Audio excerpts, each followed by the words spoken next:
Who has never dreamed of being able to speak every single language on our planet? To put that in numbers, there are about 7,000 living languages today. Imagine mastering them all. You could talk to anyone, anywhere, without a single barrier. No more worrying about grammar mistake or pronunciation. You'd be perfectly understood by everyone, anywhere. Sound amazing, doesn't it? But wait, wouldn't it be even simpler if we all just spoke one single language? No more translation app, no more confusion. Communication across continents would be effortless. Sound practical, doesn't it? Imagine the dream.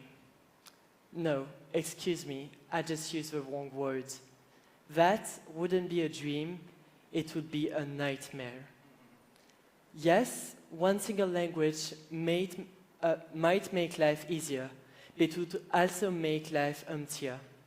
Language is so much more than a tool for communication. It's a cultural treasure, a reflection of people's humor, memories, and imagination. It's a living thread connecting the past, the present, and the future. I came from a small island in the Indian Ocean, Mauritius, a place where a mosque can stand next to a church right across a Hindu temple, where if you stop just a moment on a busy street, you will hear French, English, Mauritian Creole, Bhojpuri, Hindi, Mandarin, a whole symphony of languages. Growing up there taught me something important. Language is not just a collection of words or sound. A language is a music. It's a sound that carries the soul of people. It's a living memory. It's an identity. When I say Mokototoa in Mauritian Creole, it's not the same as Je t'aime in French, I love you in English, or Te amo in Spanish. They all mean the same thing, but they don't feel the same. Each carries different memories, rhythms, and emotion. Every language is a world view. Every language is a different way of loving, dreaming, rebelling.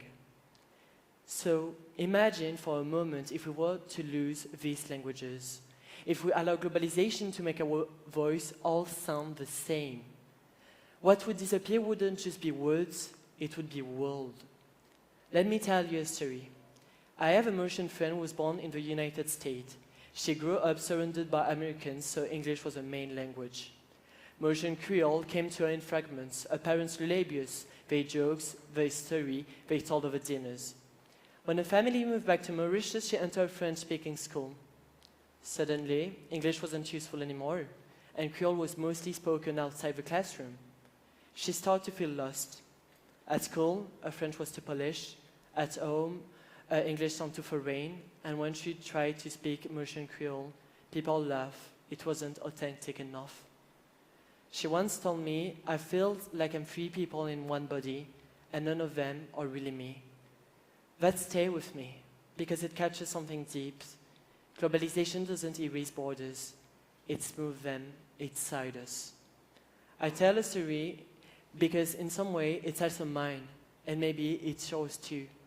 I grew up surrounded by difference, and now I study in a boarding school in Costa Rica where my classmates came from more than 17 countries. Each of us carries a unique mix of languages, story, and cultures. Being there made me see that protecting diversity is not only about celebrating where we came from, it's also shaping where we're going. It's about a balance, learning to open our perspective beyond our island, our nations, our comfort zone. Diversity isn't a wall between countries, it's a bridge that allows ideas, art, and values to flow both ways. Globalization is not the enemy. Without it, I wouldn't be standing here today.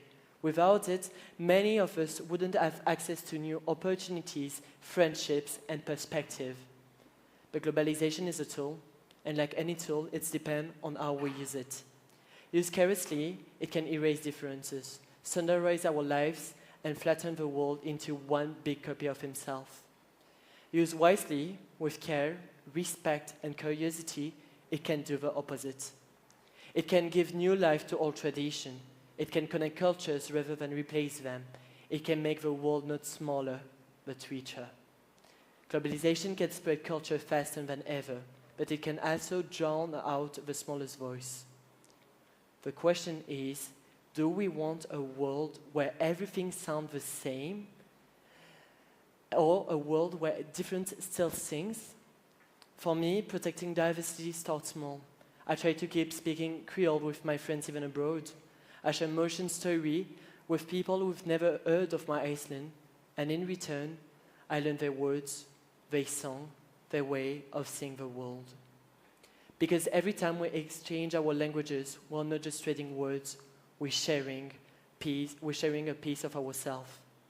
Why protecting diversity? Because diversity is richness, it's resilience, it's humanity itself. A single conversation with someone who thinks differently can change how you see the world. In nature, ecosystems survive because of variety. Human society do too. Every culture, every tradition, every language, it's a story of survival and creativity. Protecting them means protecting what makes us human. So, what can we actually do? We can start by listening, really listening to voices that are different from ours. We can learn a word, a song, a story from another culture. We can share our own tradition, our own languages, without shame or fear of being too small. And most importantly, we can act in our communities, school, and daily life to make sure that diversity isn't just something we admire, but something we live. Because protecting diversity is not the job of government or institutions. It's something each of us can do every time we choose to listen, to learn, and to respect. Globalization gives us a choice. We can be copies or we can be voice. Personally, I choose to be a voice. And I believe that if each of us choose to act, even in a small way, the world not become one single voice, but a harmony of many. Thank you.